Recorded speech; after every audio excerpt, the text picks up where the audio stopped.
Hökmdar taxtına Azanın qardaşı Ulusunu çıxdı.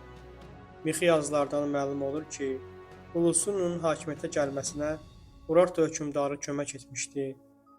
Ulusunun Urartu ilə yaxınlaşması Assur hökmdarı 2-ci Sarqonu qəzəbləndirdi.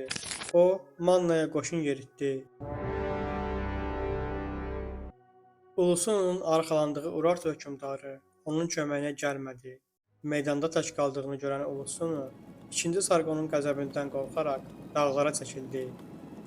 Mannanın paytaxtı Üzürtü və bir neçə şəhəri Assurlar tərəfindən tutulub yandırıldı. 2-ci Sarqonun təntənəli kitabəsində məlumat verilir ki, Mannalı Ulusunu Assur hökmdarının gördüyü işlərdən xəbər tutunca İzürtüyə qayıtdı.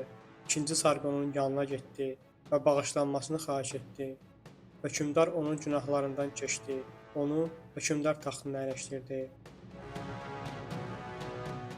Ulusunu ilə danışıqlarında 2-ci Sarqon Manna hökmdarına söz verdi ki, Mannanın torpaqlarını Urartu hücumlarından qoruyacaq. Manna hökmdarı Ulusunu da Assura sədaqətini bir daha pozmadı.